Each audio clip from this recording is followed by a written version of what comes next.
You reach for the salt before you've even tasted the food. You don't think about it, you just do it. That gesture, that reflex, has a history longer than any civilization on Earth. And it starts a lot earlier and a lot stranger than you think. For almost the entire span of human existence, there was no salt shaker, no salt mine, no bag of salt in the back of the cabinet. For millions of years, salt found you. You got it from blood, from raw meat, from the ocean if you lived near one. You were never looking for it. You didn't need to. Then something happened that changed everything. It started about 10,000 years ago in a narrow strip of land between the Mediterranean and the Persian Gulf. Be honest, when did you last eat something that wasn't at least partially made from grain? Bread, pasta, rice, cereal? Grain changed what humans ate, but it also created a problem nobody saw coming. Grain has almost no sodium, zero. Before agriculture, humans got enough sodium just from eating meat and fish. The moment they switched to wheat and barley, that calibration broke. For the first time in 3 million years, the body was running low on something it needed to survive, and the body noticed. Salt cravings are not a weakness. They are a biological alarm. Your body evolved for scarcity. It is still running that program right now, which is why the food industry knows exactly what it is doing when it puts sodium in everything. But that comes later. First, the Neolithic problem needed a Neolithic solution, and the first people who solved it did so about 8,000 years ago in the mountains of Romania, a site called Poiana Slatinei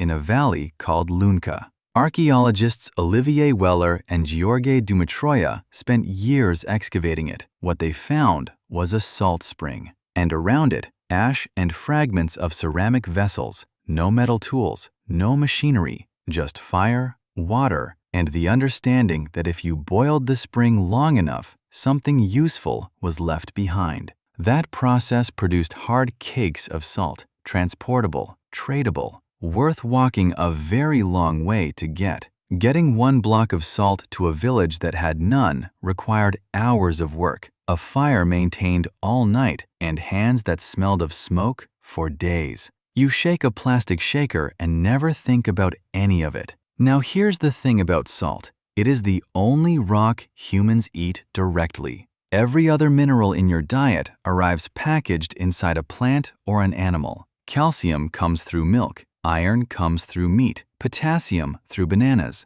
But sodium chloride, pure salt, you eat as a raw mineral. The only mineral humans deliberately mine, carry, trade, and put directly into their mouths. And for several thousand years, it was worth more than gold by weight, which is exactly why someone decided to build a wall around it. In 2012, archaeologist Vasil Nikolov announced something extraordinary. A site in northeastern Bulgaria called Provadia Solnitsata turned out to be the oldest fortified town in Europe. Older than anything in Greece, older than anything in the Mediterranean. Population, about 350 people. And those 350 people had walls 3 meters thick. 3 meters.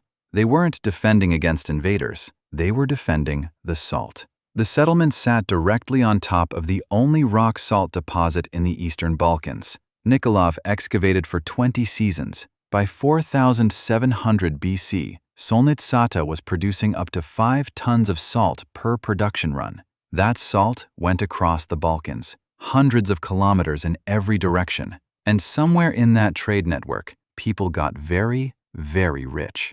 40 kilometers from Solnitsata, archaeologists found the Varna necropolis. Buried there, over 3,000 gold objects. 3,000. The oldest gold treasure ever found anywhere in the world. That treasure wasn't there because of farming. It was there because of salt. Salt built the first city in Europe, not agriculture, not military power, a mineral. That's not history. That's the thing on your kitchen counter right now. While Solnitsata was boiling brine in Bulgaria, a different operation was starting up in the mountains of Austria, a place called Hallstatt. People have been mining salt inside that mountain since at least 5000 BC. They mine it still, today, 7,000 years.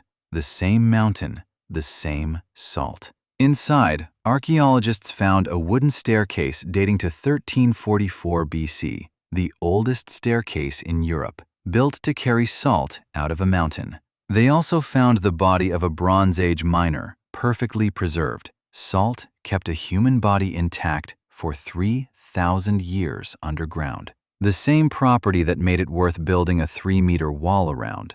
Before refrigerators, before canning, before anything cold, salt was the only thing standing between your food and rot, which is why Rome built a road specifically for it, the Via Salaria, the Salt Road, one of the oldest roads in Italy. And the Latin word for salt, sal, became the root of salarium, your salary. Every paycheck you've ever received has the word for salt built into it. Historians debate whether Roman soldiers were literally paid in salt or given an allowance to buy it. The details are murky. What isn't murky is this. Salt was valuable enough that it named the concept of being paid at all. Now the obvious question. What about before any of that? Before the farms, before the cities, before the salt mines? Were early humans just fine without it? Here's the key. Early humans ate mostly animals. Muscle tissue contains sodium. Blood contains sodium. Organs contain sodium.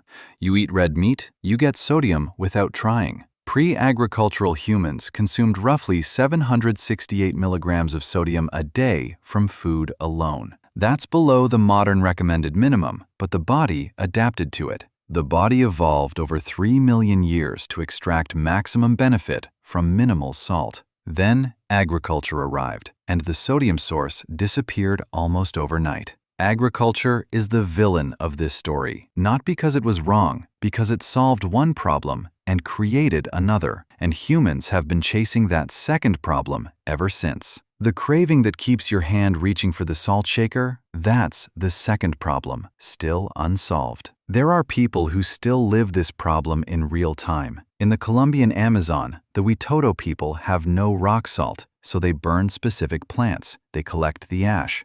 They pour water through it. They boil the liquid down to a paste. 57 different plant species, each one selected because the ash contains traces of sodium. That process, documented by researcher Darna Dufour in 1992, is essentially the same process used in Romania 8,000 years ago. They burn plants for weeks just to collect enough sodium for a month of meals. You turn a cap and it pours out. Same need, same solution. 8,000 years of engineering between the two. And here's where the history stops being ancient. Salt is one of the few substances that has been the direct cause of actual wars. Not wars over territory, not wars over oil or religion.